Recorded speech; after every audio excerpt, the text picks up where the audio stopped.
जिस वातावरण को दुनिया भर में देखने की अभिलाषा संतों महात्माओं की और सज्जन प्रवृत्ति वालों की हमेशा से रही हैं, और आज भी ऐसी सज्जन प्रवृत्ति वाले या भक्तजन चाहते हैं कि दुनिया भर में, संसार भर में ऐसा ही वातावरण ये स्थापित हो जिसके द्वारा राहत महसूस की जा सके।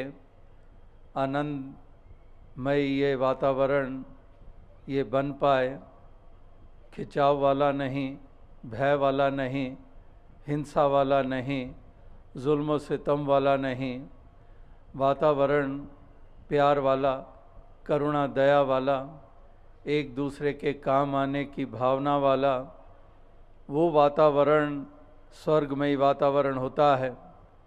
इसीलिए धरती को जन्नत, धरती को स्वर्ग बनाने की जब बातें होती हैं तो इन भावनाओं के बगैर संभव नहीं है। यही महापुरुष संत जन कल से इसी बात के ऊपर ये जोर दे रहे हैं कि ये भावनाएं जब तक हमारी बनेंगी नहीं, तब तक ये धरती का तो क्या, हमारे घर का भी स्वर्ग बनना मुमकिन नहीं है, हमारे गली मोहल्ले का भी स्वर्ग बनना मुमकिन नहीं है, हमारे प्रांत, हमारे मुल्क का भी स्वर्गमयी रूप बनना संभव नहीं है। दुनिया और संसार की बात तो छोड़ो। तो इसलिए इन सुंदर भावनाओं का होना बहुत ज़रूरी है। हृदयों में अगर वो बस जाए तो फिर वास्तविकता में एक सुंदर चाल इंसान के द्वारा चली जाएगी।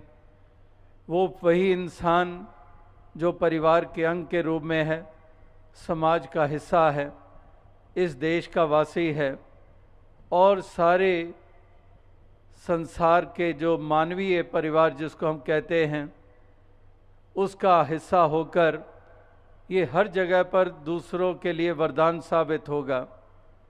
क्योंकि एक इकाई ही सुंदर रूप धारण कर गई तो वही इकाई फिर किसी रूप में भी है, उसने औरों के लिए सुख का कारण बनना है।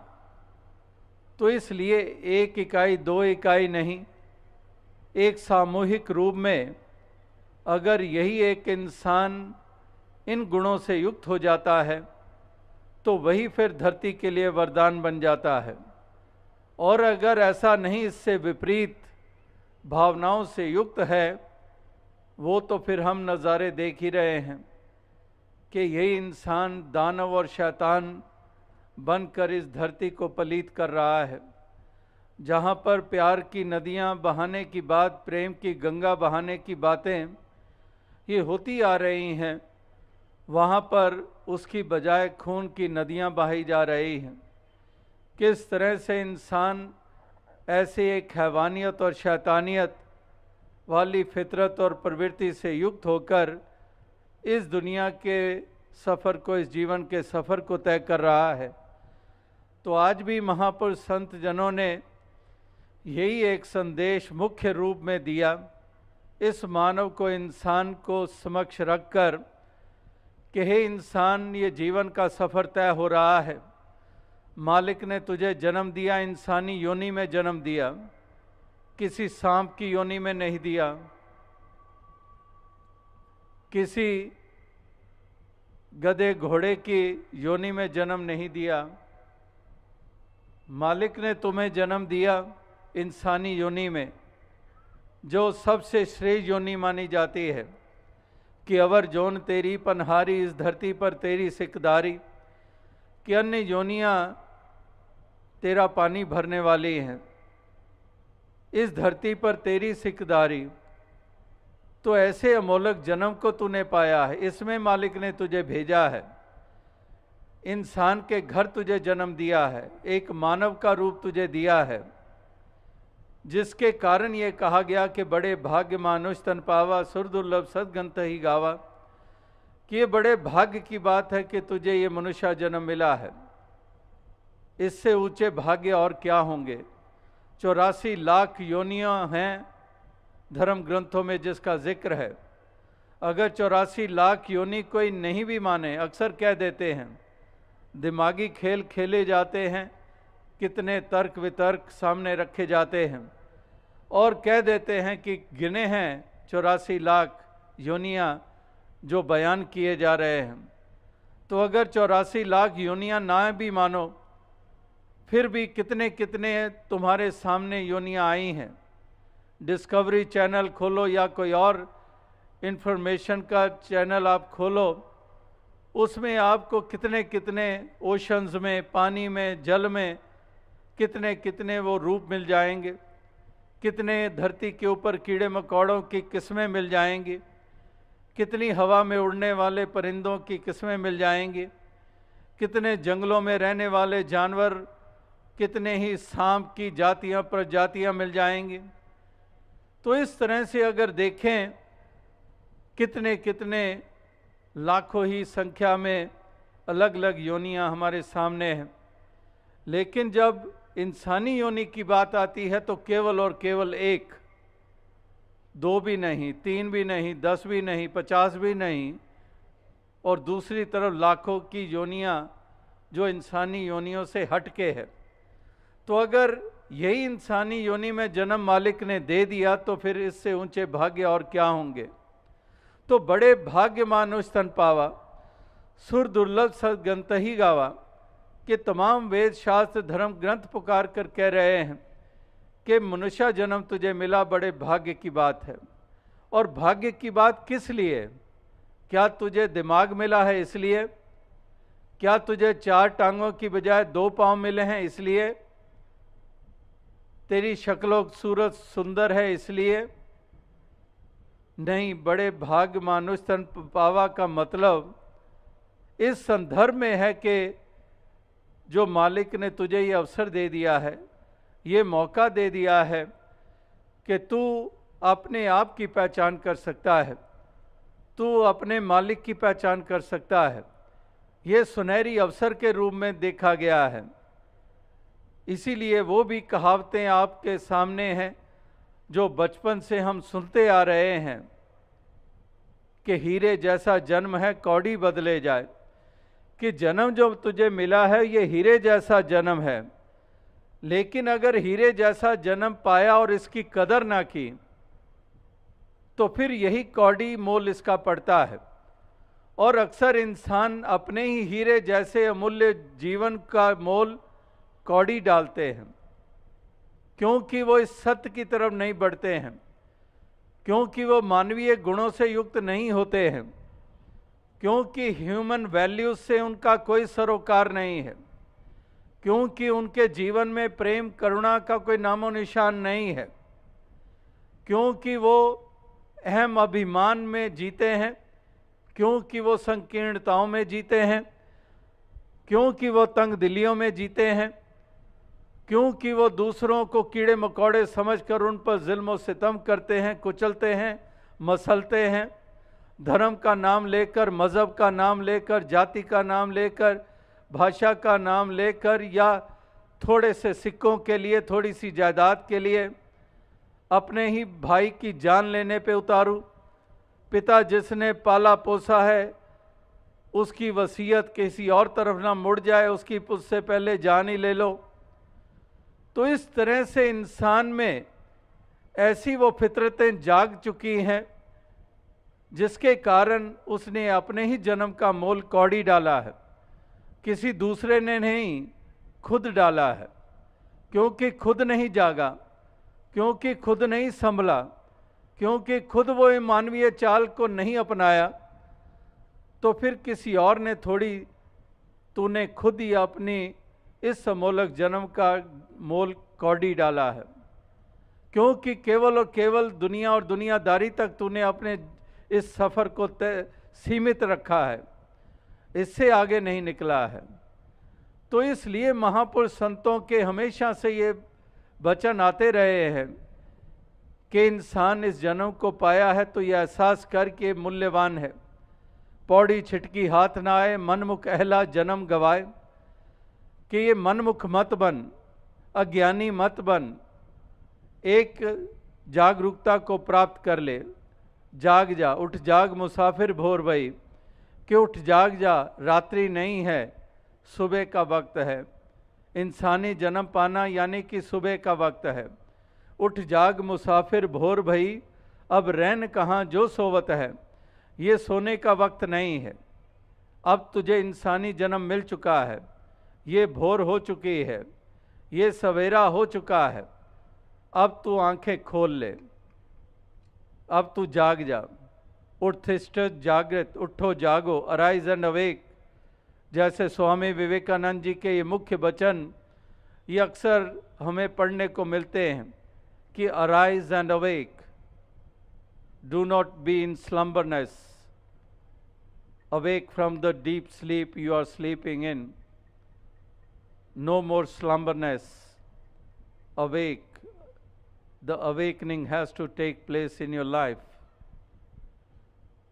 उत्थिष्ठ जागृत, उठो जागो और प्राप्त कर लो जो प्राप्त करने लायक है, जान लो जो जानने लायक है, कदम वो उठा लो जो उठाने लायक है।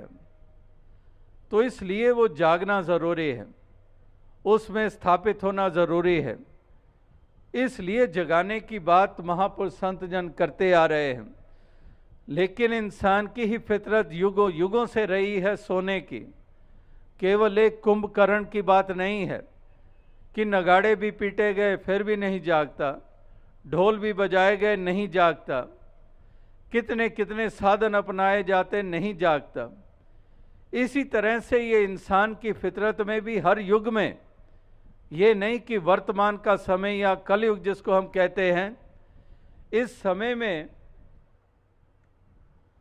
ही ये सोना इसके हिस्से में आया है। ये तो युगों युगों की बात है, ये सोता आया है, ये जागने को तैयार नहीं होता है। तो इसलिए महापुरुष संत जनों को सतयुग में भी जगाना पड़ा इंसान को, त्रेता में भी, द्वापर में भी। हर युग में इंसान ने सोए हुए को उठाना पड़ा है। ये नहीं कि जन्म मिला और उसके बाद थोड़ी होश संभाली और इसका मतलब ये जाग गया। सारी सारी उम्र ये सोया रहता है, सारी सारी उम्र बीत जाती है, लेकिन जागना इसके हिस्से में नहीं आता। यानी कि तमाम सफ़र जीवन का सोए हुए ही बिता देता है और ये सांसों की लड़ी भी फिर टूट जाती है और अंधकार में रहा, अंधकार कायम रहा और कोई बात बनी नहीं। तो इसीलिए महापुरुष संत जन यही एक जगाने का कार्य करते आए हैं कि उठ जाग मुसाफिर भोर भई, कि उठ जाग जा हे मुसाफिर। मुसाफिर उसी को कहते हैं कि जो ठहरता नहीं है। तो दुनिया में हर कोई मुसाफिर है, जो आता है वो जाता है। आए हैं सो जाएंगे राजा रंग फ़कीर, कि जो आते हैं उनको जाना भी है। उगा हो सो काटिए, फूला सो कोमलाए, जो बना सो गिर पड़े और जो आया सो जाए। तो जो उगता है वो कुम्हलाता भी है, उगा हो सो काटिए, जो उगता है वो काटते भी हैं। फूला सो कुम्हलाए, वो भी कुम्हला जाते हैं फूल पौधे। जो बना सो गिर पड़े, जो बनता है वो गिर भी जाता है। मकान गिर जाते हैं, महल गिर जाते हैं, कितने कितने आलीशान महल और आज खंडर बने हुए हैं। जो बना सो गिर पड़े और जो आया सो जाए। जो दुनिया में आता है उसको जाना भी है। जब जन्म मिलता है वो एक सिक्के का एक पहलू और दूसरा पहलू कि उसने जाना भी है। हमेशा यहाँ पर नहीं रहना किसी ने भी। राम गयो रावण गयो जा का बहु परिवार, कि नाम मर्यादा पुरुषोत्तम राम जी का शरीर हमें देखने को मिल रहा है और रावण जो सोने की लंका का मालिक है, शरीर उसका भी नहीं रहा। तो राम गयो रावण गयो जा का बहु परिवार, कहो नानक थिर किछ नहीं सुपने जो संसार। यानी कि वही बात, जो आए हैं सो जाएंगे राजा रंग फ़कीर। तो हर किसी को जाना है, कोई हमेशा नहीं रहने वाला है। तो इसलिए महापुरुष कहते हैं कि बाजी जीत लो। इस संसार में आए हो तो जान लो कि मुसाफिर हो। डड्डा डेरा ये नहीं, ये तुम्हारा डेरा नहीं है।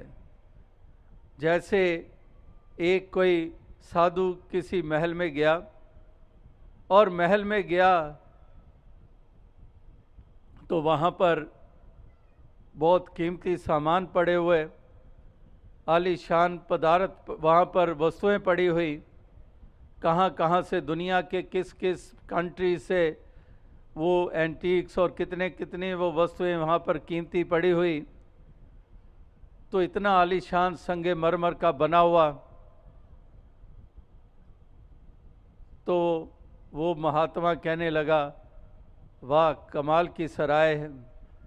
अब सराय कहा तो वो परेशान हो गया। वो सेठ कहने लगा, लगता तो ये महात्मा है लेकिन लगता है कोई दिमाग का पुर्जा हिला हुआ है इसका।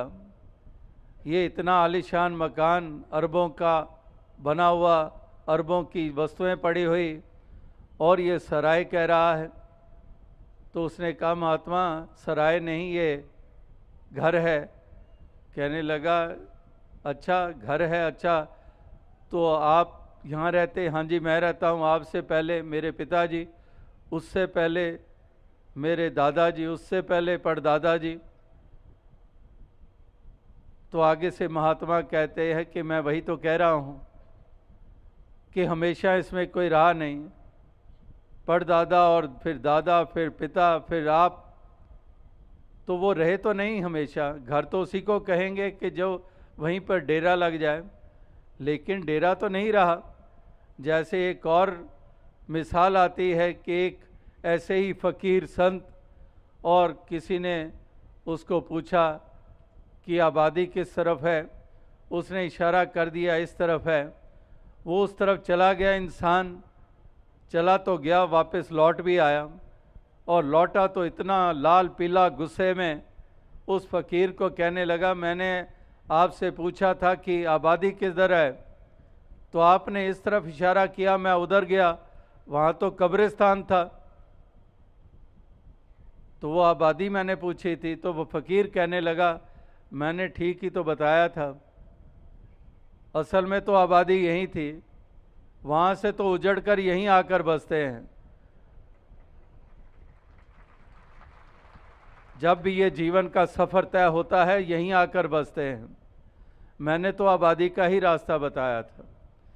तो कहने का भाव क्या है कि महापुरुष संत जन ये सच्चाई सामने रखते हैं। ये नहीं कि कोई डराने के लिए, भय देने के लिए, ये केवल आईना रखते हैं सामने सत्य रूपी, कि नशे में इतना चूर ना हो जाओ कि भूल जाओ कि तुम भी यहाँ पर कुछ समय के लिए हो। 4 दिनों की चांदनी और फिर अंधेरी रात है, कि ये हमेशा ये सिलसिले चलते नहीं रहने हैं। कोई भी हमेशा नहीं रहा है, हर किसी को जाना है। इसलिए इंसानों जन्म लेने के बाद और यहाँ से रवानगी होने से पहले जो बीच का वक्फा है, इसमें वो कदम उठा लो कि तुम इस संसार में भी यश के पात्र बनो और अगले जहान यानी कि परलोक भी तुम्हारा सुहेला हो जाए। इस हरि की दरगाह में भी तुम्हें शर्मिंदगी ना उठानी पड़े। यहाँ पर वो काम कर गुजरो और वो यहीं पर करने होंगे। लोक में ही वो कदम उठाने होंगे, पर लोक को संवारने के लिए भी। दोनों जहान यहीं संवरेंगे, इस संसार से रुखसत हो जाने के बाद नहीं, वो यहीं पर कदम उठाने होंगे। इसलिए महापुरुष कहते हैं कि ये लम्हे ये कीमती हैं, ये पल कीमती हैं, ये श्वास कीमती है, एक एक लम्हा कीमती है, एक एक पल कीमती है। जब ये श्वास उखड़ते हैं तब हमें एहसास होता है कि कितने कीमती है। जब बड़े आराम से हम सांस ले रहे होते हैं तो इन श्वासों की कदर नहीं होती है। ज़रा सा कोई दम घुटना शुरू हो तो हम छटपटाते हैं, कोई गला ही दबा दे हमारा, छटपटाते हैं, कोई पानी में ही गोते आने शुरू हो जाएं तो छटपटाते हैं। और जब आराम से सांस ले रहे थे तो इन श्वासों की कोई कदर ना थी। तो एक एक श्वास की कीमत है, इसकी कदर करना जान लें। और वो कदर करेंगे तो इसकी कीमत का एहसास होगा। फिर इनको व्यर्थ नहीं गंवाएंगे, फिर इनको हम एक पाप दुष्कर्म करते हुए नई लम्हों को बिताएंगे। ये श्वास लेंगे तो हम नेकी करते हुए इन श्वासों को लेंगे, दूसरों के काम आते हुए हम इन श्वासों को लेंगे, दूसरों को खुशी देते हुए हम इन श्वासों को लेंगे। यानी कि वो श्वास भी, उनकी कीमत भी हमने जानी और कीमत डाली भी। एक ऐसी सुंदर चाल चलने के कारण, सुंदर भावनाओं से युक्त हो जाने के कारण, निज़ाम जिसके अधीन है, तो ऐसे मालिक खालिक को जान ले, इसके साथ अपना नाता जोड़ ले। और इसके साथ नाता जुड़ेगा अगर तू ब्रह्म ज्ञानियों का संग करेगा। करूं विनंती सुन मेरे मीता संत टहल की बेला, यहाँ खाट चलो हरि लाहा आगे बसे सुहेला। तो ऐसे संतों का संग, ऐसे ब्रह्म ज्ञानियों का संग कर लो जिनके संग के द्वारा तुम्हें ये सत्य की पहचान हो जाएगी, इस मालिक खालिक का बोध हो जाएगा और इसको अंग संग जान लोगे। और इसको अंग संग जान लिया, अपने मूल की पहचान हो गई, आत्मा की बात बन गई। आत्मा ने अपने जन्म को सुहेला कर लिया, इस संसार में आना उसका सफल हो गया, क्योंकि उसने ये जागृति प्राप्त कर ली, उसने अपने मूल की पहचान कर ली, इस मालिक खालिक को पहचान लिया जो ज़र्रे ज़र्रे में समाया हुआ है, जिसको दूर माने बैठा था, जिसकी तरफ अनजान बना हुआ था, अब इसी को रूबरू देख रहा है। जिधर देखता हूँ उधर तू ही तू है, कि हर शय में जलवा तेरा हू बहू है। तो इसको रूबरू, इसको जान लिया और फिर दसों दिशाओं में नतमस्तक हो गया। जैसे अर्जुन कुरुक्षेत्र के मैदान में दसों दिशाओं की तरफ नतमस्तक हो गया, इसकी कण कण में उपस्थिति को जब ज्ञान की दृष्टि से देख लिया तो नतमस्तक हो गया दसों दिशाओं में कि तू ही तो है विराजमान, तेरी ही तो उपस्थिति है, तू ही तो है जो अजन्मा है, तू ही तो है जो नाश नहीं होता है, तू ही तो है जो असीम है, तू ही तो है जो अजर है, तू ही तो है जो अजन्मा है, जो शाश्वत है, तू ही तो है जिसे कोई बनाने वाला नहीं है, जिसको स्वयं भू कहा जाता है, तू ही तो है। तो जैसे अर्जुन नतमस्तक हो जाता है इस ज्ञान की दृष्टि को प्राप्त कर लेने के बाद, इसी तरह से कबीर जी भी नतमस्तक हो जाते हैं इसको अंग संग जान लेने के बाद। और जरिया उनके लिए भी एक ब्रह्म ज्ञानी ही रामानंद जी के रूप में मीराबाई को अविनाशी की पहचान मिली, शाम का असली अविनाशी रूप जाना फिर से ब्रह्म ज्ञानी के द्वारा, यानी कि एक जो रविदास जी के द्वारा उन्होंने इस सत्य को जाना। और मीराबाई भी फिर यही पैगाम देने लग पड़ी कि पायो री राम रतन धन पायो, वस्तु अमोलक दीनी मेरे सतगुर कर कृपा अपनायो। कि वाकई ही ये राम रतन धन मुझे मिल गया है, एक शाम का असली रूप मुझे मिल गया है। शाम का आकृति और रूप वो तो मेरे पास रहा, लेकिन अविनाशी जो रूप था शाम का, उससे मैं वंचित थी। तो इसको जाना तो धन्य हो गई, सच्ची दौलत हिस्से में आ गई। और वही वे फिर सर किसी को ये संदेश और पैगाम दे रही है। तो यानी कि महापुरुष संत जनों के इतिहास भी यही बताते हैं कि ये परम अस्तित्व निराकार, इसको जान लेने के बाद ही हम मंजिल मकसूद को पा लेते हैं, वरना ये सफ़र हमारा जारी रहता है, वरना ये जन्म मरण के फेर में हम पड़े रहते हैं, वरना ये जंजीर में जकड़े रहते हैं, इससे हमें निजात हासिल नहीं होती है। तो इसलिए महापुरुष कहते हैं कि ये काम कर लो जो लाजिम है, इस सत्य को जान लो, इस ईश्वर का बोध हासिल कर लो, और जो फिर इसको जान जाते हैं उनकी तमाम दूरियां समाप्त हो जाती हैं। जो इसको दूर माने बैठे थे, जितना करीब खुदा है उतना करीब ना कोई, लेकिन समझ उन्हीं को आई जिन पे रहमत हुई, कि जितना करीब खुदा है उतना करीब ना कोई। शहर अग थी रा बसदा नेड़े, कि जो शहर अग से भी नज़दीक है। खुदा वो हरगिज़ खुदा नहीं है जो उधर तो है और इधर नहीं है, वो खुदा नहीं हो सकता है। तो इसलिए इसको करीब जाना, जितना करीब खुदा उतना करीब ना कोई, कि जितना करीब खुदा है उतना करीब कुछ नहीं, लेकिन ये दूरी फिर भी बनी रही। इसको दूर माने बैठे, इसको सातों आसमानों पे इसको सीमित रखा हमने, इसको हमने एक दिशा में सीमित रखा। इसको हमने जाना कि शायद जंगल में ही है, इसीलिए जंगलों में गए खोजने के लिए। काहे रे बन खोजन जाई सर्वनिवासी, सदा अलेपा तोहे संग समाई। कि कहाँ बनों में खोजने जा रहे हो, मोको कहाँ ढूंढे बंदे मैं तो तेरे पास में। कि मुझे कहाँ ढूंढ रहे हो, जंगलों में वीरानों में कहाँ ढूंढ रहे हो, मैं तो तेरे पास में। सर्वनिवासी सदा अलेपा तोहे संग समाई, कि तेरे संग है। तो इस तरह से इसको करीब जान ले, और जो इसको करीब जान लेता है यानी कि खुदा से दूरी मिट गई। और जब खुदा से दूरी मिट गई तो फिर इसके बंदों से भी दूरी मिट गई।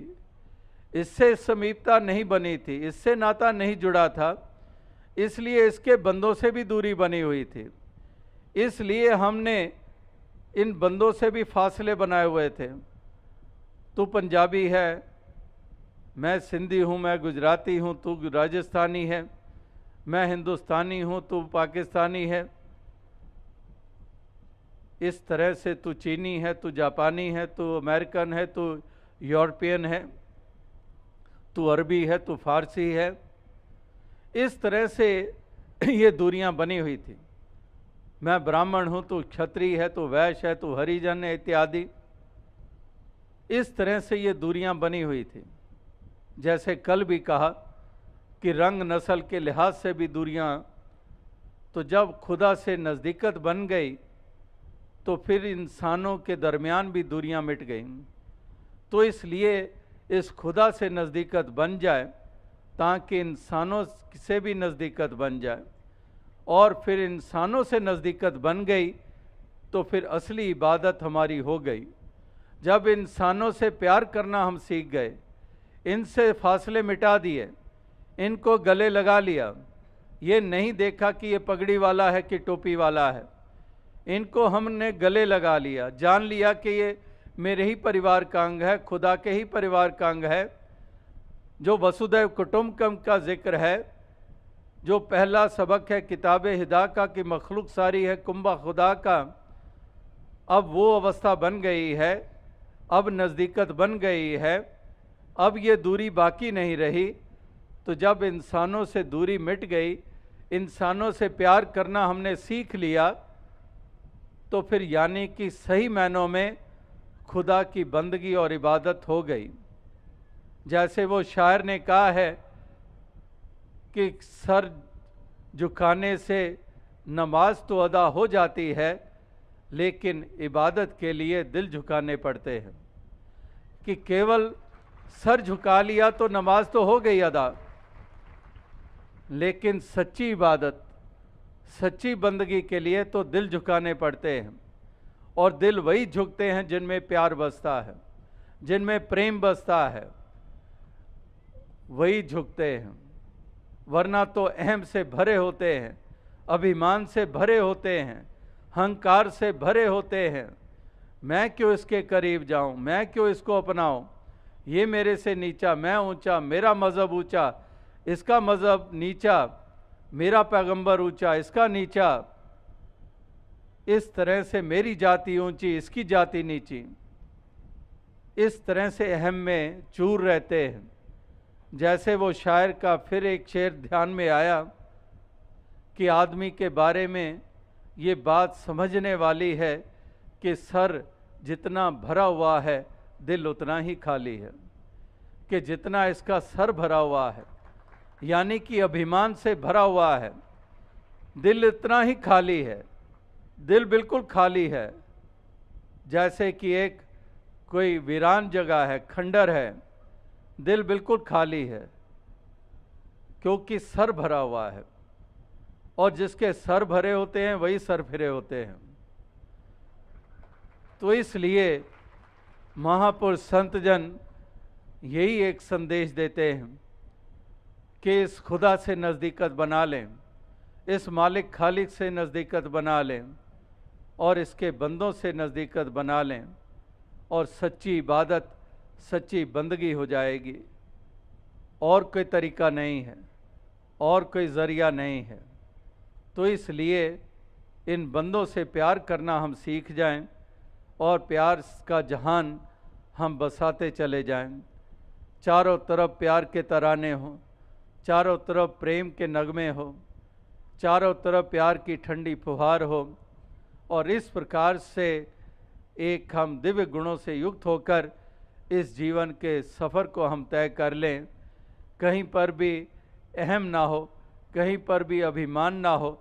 जैसे हिरण्यकश्यप वो सतयुग में हुआ, लेकिन वो सतयुग में पैदा होने के बावजूद वो अभिमान में रहा, वो क्रूर रहा, अपने बेटे प्रहलाद के ऊपर जुल्म करता रहा, और उसका बेटा वो भक्त साबित हुआ, अपने ही पिता से कहीं ऊंचा साबित हुआ।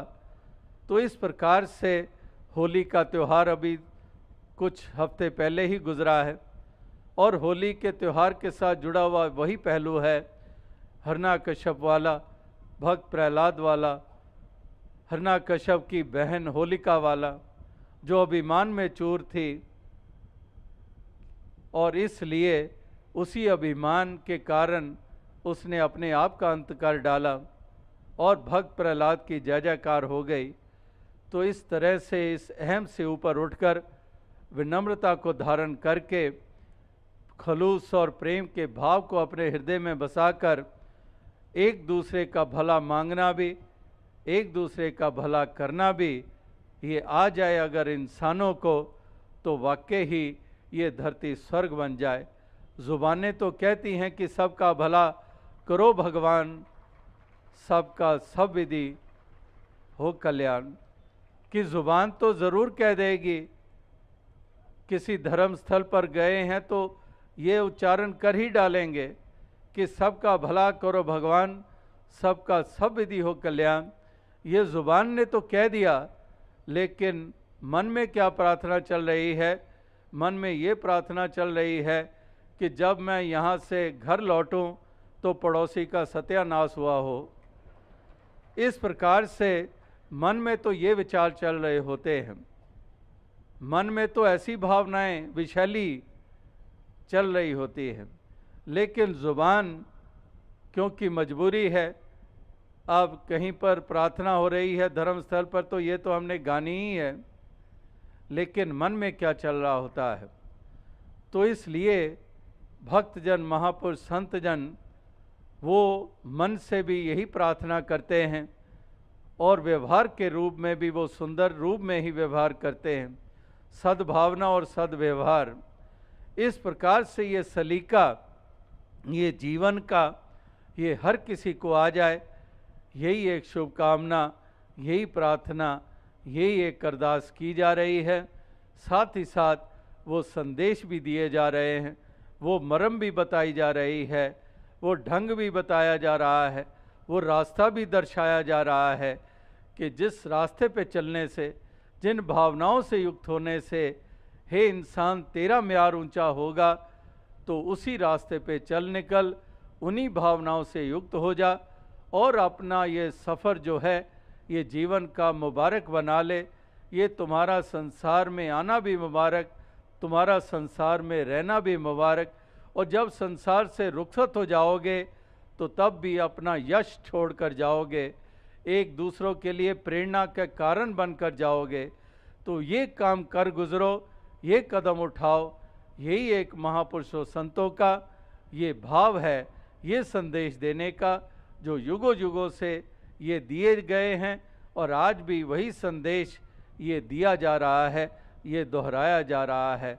तो आओ साथ संगत, दास और अधिक शब्दों का सहारा नहीं लेगा, इन्हीं शब्दों से आपसे इजाज़त चाहेगा, इस प्रार्थना के साथ कि दातार ऐसी कृपा करे, सबको तौफीक बख्शे, ताकि सभी समय रहते हुए ही ये कदम उठा लें, सत्य से नाता जोड़ लें, अपनी पहचान बना लें, बंदों की कदर कर लें, प्यार से व्यवहार कर लें और एक नेकी के साथ इस जीवन के सफ़र को तय करते चले जाएं, एक निर्मल और शुद्ध भावनाओं से युक्त होकर एक महक की महक चारों तरफ फैलाते चले जाएं और कभी भी भूलकर उस रास्ते पे ना चलें जो विनाश वाला रास्ता है, जो पतन वाला रास्ता है। उस रास्ते पे हरगिज़ ना चला जाए, रास्ता वही अख्तियार किया जाए जो ऊंचाइयों तक ले जाने वाला है, जो लोक और परलोक संवारने वाला है। उसी डगर पर चलें, उसी रास्ते पे चलें। और यही एक मंतव्य, यही मकसद था इस समागम का भी, जो यहाँ मध्य प्रदेश और छत्तीसगढ़ का जो मिला जुला समागम जबलपुर के इस शहर में आयोजित हुआ है। तो इस अवसर, इस मौके के ऊपर आप सभी का यही ध्येय है और उसी की पूर्ति के लिए आप स्थान स्थान से चल कर आए हैं। इन प्रांतों से ही नहीं, अन्य प्रांतों से भी नुमाइंदगी हुई है। तो इस प्रकार से यही उत्साह, यही लगन, परोपकार के जज्बे ये हमेशा बने रहे, ये भी शक्ति सामर्थ्य दातार सबको प्रदान करे। तो दास इन्हीं शब्दों से आपसे ज़्यादा चाहेगा, जो कल और आज सुंदर एक आनंदमय वातावरण आपने स्थापित किया, तो ऐसे ही वातावरण जगह जगह पर स्थापित होते चले जाएं, धरती के हर जर्रे पे स्थापित होते चले जाएं, जहाँ पर केवल और केवल महक की महक हो, कोई दुर्गंध ना हो। महक हो प्यार की, एक महक हो, एक खुशबू हो ऐसे प्रेम की जिसकी ज़रूरत आज धरती को है। साथ संगत जी, धन्य।